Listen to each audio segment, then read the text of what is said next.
Om Swastiastu. Assalamualaikum warahmatullahi wabarakatuh. Salam sejahtera untuk kita semua. Shalom Namo Buddhaya. Yang terhormat Bapak Iketut Sunarwijaya SE MSI selaku dosen pengampu mata kuliah akuntansi perbankan dan LPD, dan juga teman-teman semua. Kami dari kelompok 8 ingin mempresentasikan materi tentang lembaga perkreditan desa. Sebelum kami memulai presentasi, alangkah baiknya kami memperkenalkan diri terlebih dahulu. Yang pertama, Nikademita Aryayanti, absen 17 sebagai pemateri pertama, dan saya sendiri, Kadek Sintia Dewi, absen 28 selaku moderator sekaligus pemateri kedua.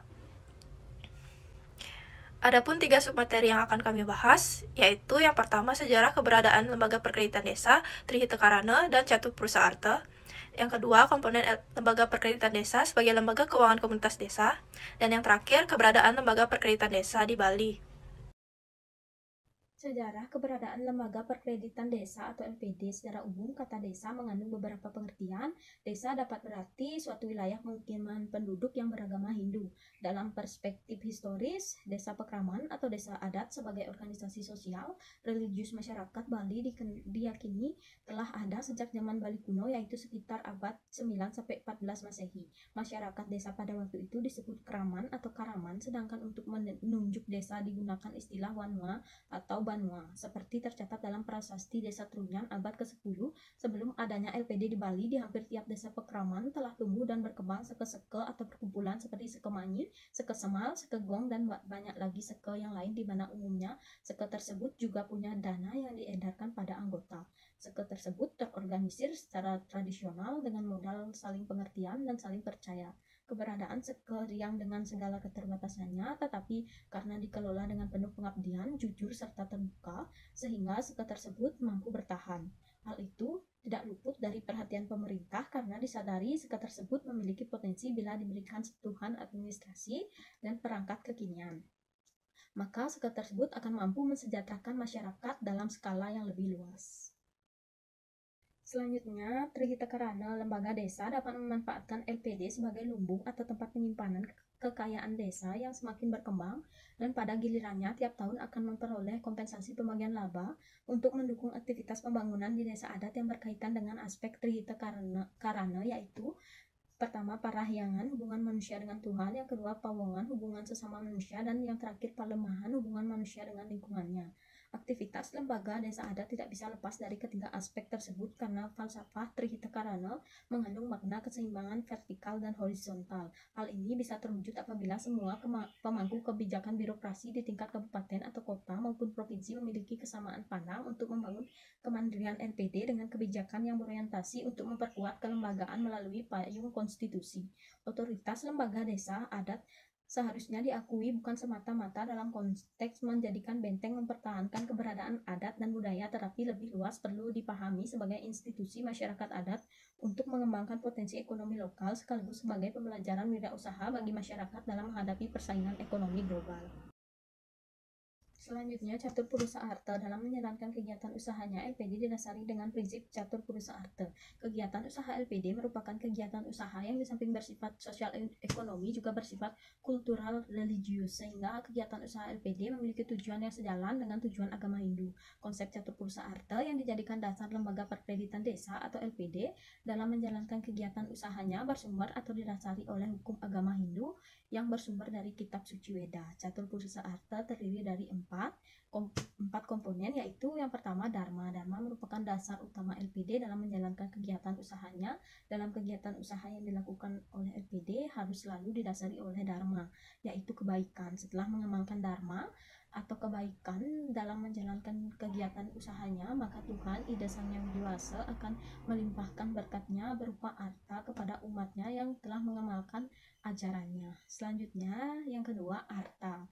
Dalam hal ini, setelah landasan yang utama dilaksanakan oleh lembaga perkreditan desa atau LPD berupa menjalankan ajaran Dharma atau kebaikan, barulah LPD menekankan kegiatan usahanya pada aspek keuntungan dari usaha simpan pinjam yang dilakukan, terutama dalam hal pemberian kredit kepada masyarakat yang akan memberikan keuntungan berupa bunga. Selanjutnya, yang ketiga, ada kama. Setelah aspek arta yang menjadi tujuan kedua terpenuhi, maka selanjutnya adalah kama, yaitu nafsu. keinginan atau pemenuhan kebutuhan hidup berupa sandang, pangan, dan papan. Jadi, dengan arta tersebut, maka kama atau keinginan akan bisa terpenuhi dengan keuntungan yang diperoleh LPD dalam kegiatan usahanya dan dapat membantu masyarakat dalam hidupnya, seperti membantu pendanaan desa pekeraman dalam melaksanakan pembangunan desa, membantu masyarakat dengan memberikan pinjaman misalnya untuk keperluan usaha, menyekolahkan anaknya, dan kebutuhan-kebutuhan yang lainnya. Selanjutnya, yang terakhir, yang keempat, ada moksa. Moksa dimaksud di sini adalah kebahagiaan. Jadi, dengan kegiatan usaha yang dilakukan oleh LPD yang dapat membantu perekonomian masyarakat desa sehingga dapat meringankan beban kehidupan masyarakat desa, sehingga beban hidup bermasyarakat semakin ringan, maka masyarakat akan merasa lebih senang atau bahagia karena sebagian atau seluruh kebutuhannya telah dapat terpenuhi dengan baik. Selanjutnya yaitu konsep LPD sebagai lembaga keuangan komunitas desa. Lembaga Perkreditan Desa sebagai lembaga keuangan komunitas desa yaitu melakukan kegiatan penghimpunan dan penyaluran dana masyarakat yang beroperasi pada suatu wilayah administrasi desa adat dengan dasar kekeluargaan. Eksistensi LPD sebagai lembaga keuangan komunitas desa sangat memberi manfaat kepada krama desa adat. Krama adalah kelompok masyarakat yang berada di suatu desa adat. LPD tidak hanya bermanfaat sesuai dengan fungsinya, yaitu sebagai wadah kekayaan desa dan juga sebagai media untuk menunjang pembangunan. Namun, juga menciptakan lapangan kerja bagi masyarakat desa setempat serta menjadi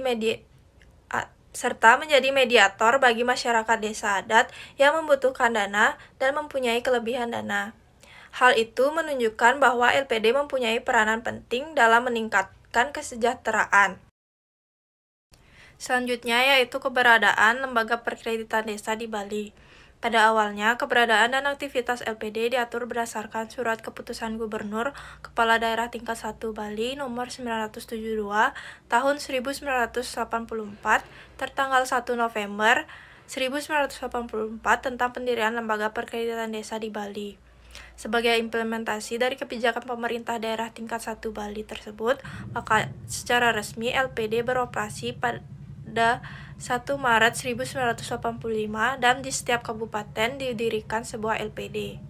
Dalam sejarah perkembangannya, ada beberapa peraturan daerah yang menjadi dasar dalam pembentukan Lembaga Perkreditan Desa, yaitu yang pertama Keputusan Kepala Daerah Tingkat 1 Bali, Gubernur Nomor 972 Tahun 1984 mencetuskan gagasan pembentukan LPD pada setiap desa adat.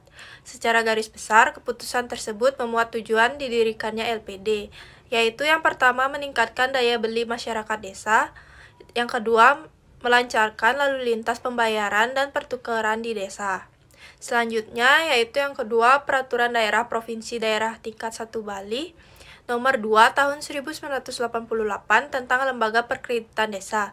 Secara garis besar, Perda ini memuat tujuan LPD yaitu yang pertama mendorong pembangunan ekonomi masyarakat desa melalui tabungan yang teras serta menyeluruh modal yang efektif.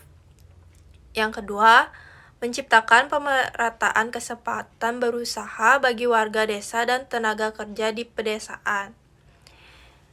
Dan yang ketiga, meningkatkan daya beli dan melancarkan lalu lintas pembayaran dan peredaran uang di desa.